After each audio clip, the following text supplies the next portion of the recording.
Hey folks, dude here. Well, it's orange. Looks like he's on the bed, and everything was going so good. I got married, and now I caught a social disease. I caught a social disease from Infidel Strong. That would be namely George, and he tagged me for the 5 things for the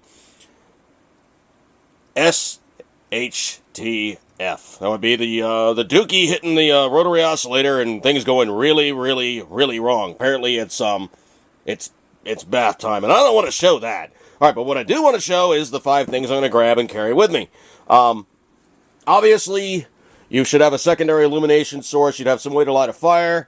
So I'm going to say these are probably going to be taped together. I'm going to call this one. That would be a pre-burned candle, a very long burn variety, the compressed one. This sucker started out maybe about yay. And we lost power for about 9 hours. This thing burned for about 4 or 5 hours, and you can see how slow it burned. Get the compressed paraffin candles. They last for flipping ever. Failing that, you can hack it in half. When it burns out, you're not going to cry. If you go to sleep, you don't lose your candle. If you go to sleep with a candle burning, you're going to wake up with a puddle, no wick, and your candle's dead. Don't do that. All right, so basically, you got your illumination source, you got your fire starter. Of course, Mr. 9mm would be coming along because, well, 9mm being the most available caliber on the planet right about now. I would obviously grab the CZ75. Yeah, it's a heavy chunker, but it is absolutely dead on reliable, shoots everything, and it works. All right, so that's I'm going to call that 2 things right there. So basically, my illumination source, my bang bang. I would carry my Timex.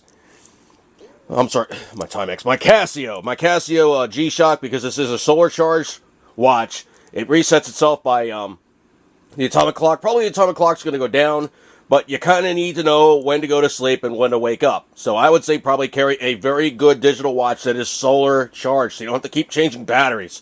So I'm going to call that 3. Obviously, you should carry some form of cutlery. I would definitely carry the Swiss Army knife, because it's all that. I would definitely probably carry some form of good-sized lock blade, because, well, there's some things a big knife can do that a small knife can't do. Also, you could tie this thing on, it could become your spear, or you could use it to make a spear. You know what? These are so indispensable. I'm going to call these 4. So I got 1, 2, 3, 4.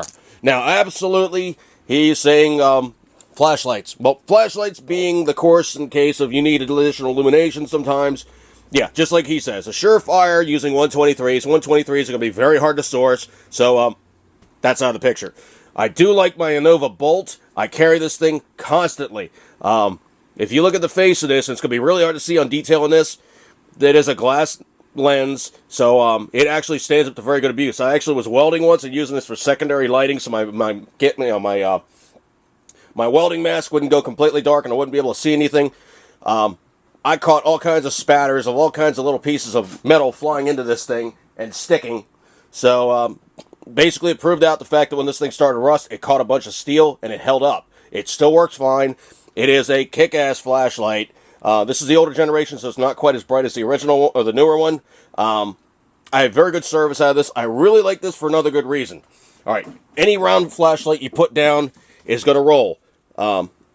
Well, here's the other thing, too. Surefire addressed that by making a hexagonal lip on the outside of their flashlight housings around the lens. And Innova basically did that by making the whole surface flat. Gives you a lot of very good ergonomic things. I mean, you can't help but grab this thing correctly. It is absolutely great for a Harris situation where you basically hold down and you got your pistol lined up, you got your light on your target, you got your sights illuminated, bam. Okay, so I'm going to call that number 5. So, basically, 1, 2, 3, 4, 5.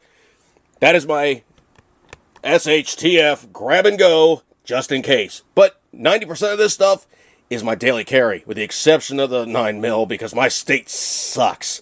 All right, George, Infidel Strong, here's my basically easy grab and go. Oh, wait a minute. You kind of need to know where you're going. I forgot something. That's right. How do you know where you're going? Yeah, you could use the arc of the sun, and that tells you great stuff, along with your watch to tell you where you're going at what time of day. But this is so small, so light, so indispensable, that you probably never leave home without a compass. This discontinued Silva, you still encounter them sometimes on eBay. This was basically what they put into the Gerber BMF, well, the basic multifunction. I know they were calling it something else behind the doors, but a Silva compass with dampened needle. You kind of need to have that because, yeah, it's pointing true north, but with a dampened compass needle, you will be able to move around and it'll stop very quickly. Carry a compass. Of all things, carry a good compass. Don't go out and buy some Boy Scout piece of crap. Silva's good. Any other really big names are decent, but I really like Silva. I get good compass service from them, and they stand up to abuse. All right, folks. I'm gonna say I know I got too much stuff on there, but that's my pile. All right, that's my pile. All right, George. Hopefully this gives you something to work with, and thanks as usual here for tuning in to the 80s podcast channel. And as always, see you, and as always.